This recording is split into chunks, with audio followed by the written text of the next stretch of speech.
Is hypnosis safe? Oh my God. This question. Okay. I've pissed some people off answering this question before. I'm not going to piss you off today. I'm going to give you some insight without getting on my soapbox. But first, please subscribe. Hit that button below, subscribe, like this video, and leave a comment. So, is hypnosis safe? Hypnosis is a state of mind. That's all it is a state of focused attention, where in that state of focused attention we can get the bypass of the critical factor.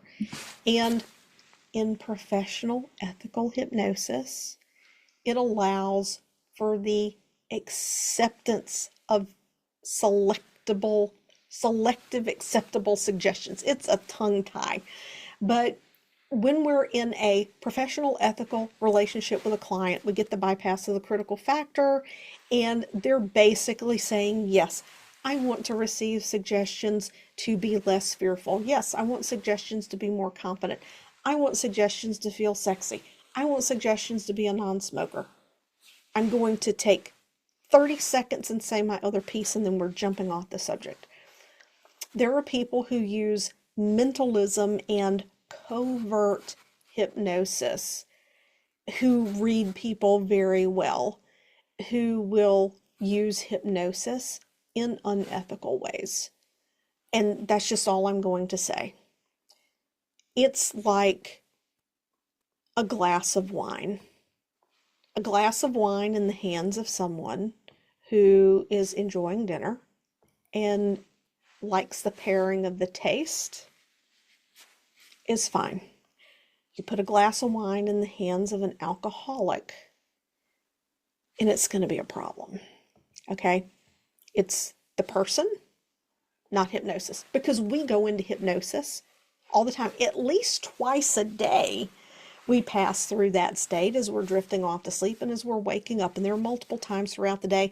There are people who say we do it 61 times a day and 16 times a day. I want to know how many people they followed around tracking this, because the research, I write a column for the National Guild of Hypnotists Journal of Hypnotism called Hypnoscience of Mind. The science clearly states that while theta state can occur after hypnotic induction when someone is more suggestible, theta is not hypnosis. And for a long time, people said that alpha was hypnosis, and now they're saying, no, that's not consistent. Sometimes people are in gamma when they're in hypnosis. So just something to think about. That brainwave state is not the hypnotic state. However, the brainwave state, theta, is very highly likely to occur in deep hypnosis. So is hypnosis safe? Yes, it is. With a professional ethical practitioner, it is safe. It's not mind control. You can't be manipulated when you're with a professional ethical person. I'll give you an example at the end of stage hypnosis. I don't want to trail off of the important piece, but I will give you an example of a stage hypnosis I witnessed where someone, their line was crossed while they were in hypnosis, and I'll share with you what they did. They had full control. If someone has a significant mental health disorder, schizophrenia, bipolar disorder, delusional disorders, hallucinations, multiple personality disorder, which now they call dissociative disorders, major clinical depression, and if in recent months they've had a component of suicidal ideation, off the table. Off the table. Okay? I've had one client who was bipolar. She was referred by her psychotherapist. She had managed to lose weight and stop smoking and was smoking 1 cigarette a day. And she wanted hypnosis to stop the 1 cigarette a day. And he said, sure, go find a hypnotist. She was the sweet, most blessed thing. I think we did sessions on 3 different occasions because she was on a fixed income. And I told her, so you know what, if there's ever any issues, you call me, come back. She would do well for months, but if she had a crisis, her brain, the one thing it knew to help her cope was that one cigarette. And that's what I was worried about, that I was going to take away her last coping mechanism with that one cigarette. So it was challenging because she would do well for months and then she would come back, because at that point she believed she had to have the hypnosis to stop. And here's what I'll tell you. Once someone decides they want to be a non-smoker, and it's purely habitual, it's not emotion driven, but it's purely habitual. Once they decide, they're already a non-smoker. They've just hypnotized themselves into believing that they need the hypnosis to be the non-smoker. Okay? That's all there is to that. Now, if someone has a lot of trauma, and I learned this the hard way, if someone has a lot of trauma and they've never been to therapy or done anything to address it, and they don't have coping skills, it should be a hard pass for you. If you value providing a safe environment for people, that should be a hard pass.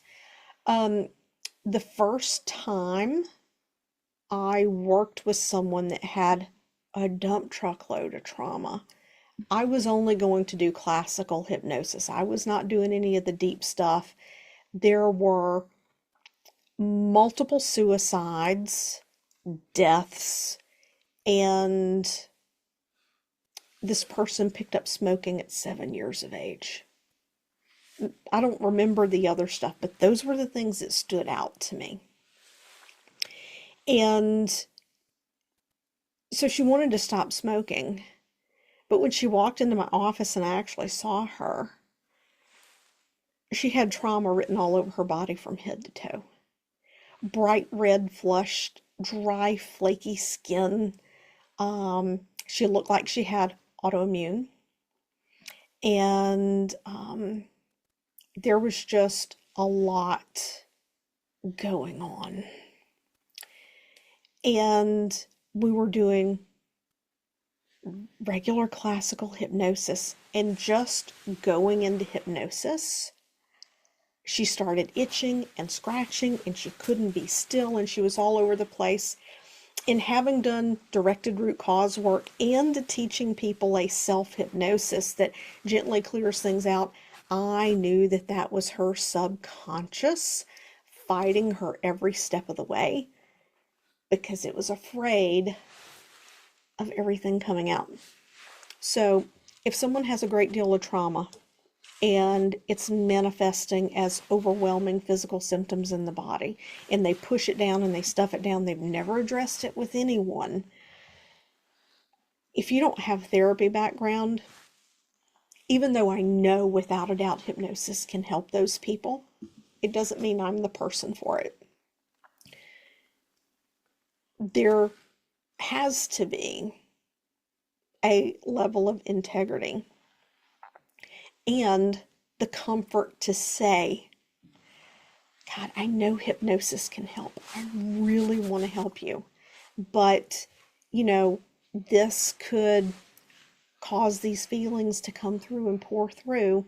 And I don't have the skills to help you to handle that if it causes an emotional crisis on your, in what you're dealing with. So if you don't feel comfortable, you can say no. I can tell you, in years of marketing and doing sales calls with people, people will rave about you more if you say, you know what, I'm not comfortable with this. Like, hypnosis is great, but it's not therapy, and I'm concerned I may not have what I would need to support you if something were to unexpectedly come up. in this process because I can't control what the subconscious mind is going to bring up and let go of in hypnosis. They will have far more respect for you than that and will not stop talking about you than if you just see them as a paycheck and a dollar sign and want to take their money. So the stage hypnosis show. I'm going to tell a little story here. You can stay, you cannot stay, but be sure to like, subscribe, follow. If you want to know how you can make money as a hypnotist, click the link in the description, 101 Ways to Create Income as a Hypnotist. There may be ways you can take your current skills and use that to get your hypnosis practice off the ground. So it was in Connecticut. It was in January. Oh no, it wasn't in 2015. I remember a very specific incident. No, it was in January 2014. There was a stage hypnotist. I had not been a hypnotist for a year yet, but there was a stage hypnotist coming to Manchester, Connecticut. It was at an adult comedy club. And I told my husband, I said, I really want to go. And he goes, oh, this is weird. And I said, no, I'll get Kimberly and another girl to go with us, and we'll just go hang out. I said, I just want to sit back and watch what happens. I want to learn from someone who has mastered this craft to the point that they're in front of a crowd of 100 people doing this. So we go into the event. He calls volunteers up. They always have an assistant that's monitoring people for safety on the stage, making sure nobody starts to walk off the stage or anything like that. He starts calling volunteers up, and people are getting up, going on stage, and he's telling them, to listen to him. And as he's talking to the crowd, he is embedding commands for them to begin to go into hypnosis. After a bit of time, they're in hypnosis. There's one guy, I couldn't tell if he was drunk or if he was deep in hypnosis. He was sliding out of his chair and the guy hadn't even got started. There was another lady, they escorted her off the stage because she wasn't paying attention. Going into hypnosis is about following instructions. She was playing with her phone and they just escorted her off. She wasn't going to be a good candidate. So once they're all in hypnosis, he has the entire crowd stand up and basically has everyone do a hand clasp. And he does the hand clasp suggestibility test, but he does it. If you don't know, a suggestibility test is a mini induction. Okay, it's a mini induction. So he does this and he's like, oh, if you can't pull your hands apart, remain standing. So my husband, my two girlfriends, they sit down and I'm sitting there, white knuckled, palms pressed together, and I look at my hands and I look up and I look around and I'm like, and I sat down and they're like, no, you have to keep standing. He said, keep standing. I said, oh, hell no, I ain't going to end up on that stage. Not going up there. So the show gets underway. And he's doing the typical suggestions. You're on the beach. It's hot. They're fanning and all the things. It's getting so very hot. And, one guy was starting to take his shirt off. He goes, and now it's time to put on your suntan lotion. Breeze is blowing. Put on your suntan lotion because we don't want anybody stripping on stage, right? So he's giving them suggestions to put their suntan lotion on. Now, up on stage is this beautiful girl, Mediterranean descent, if I had to guess. Black curly hair, probably 5'7", 5'8". It's winter, but she's wearing a romper and heels. There's a guy sitting on either side of her. When the hypnotist says, turn to the person next to you and help them put on their suntan lotion, these two guys both turned to her and they both put hands on her legs, and she sat bolt upright. She was done. She's looking around and he's trying to get her to go back in hypnosis, and she's looking around and he just motioned for the assistant to help her get off the stage. When people do stage hypnosis, they volunteer to get up and do crazy, wild, funny things. She did not consent to be touched by someone she didn't know. She took herself out of hypnosis. So is hypnosis safe? That's what I have for you today. Please leave a comment. Tell me what you think.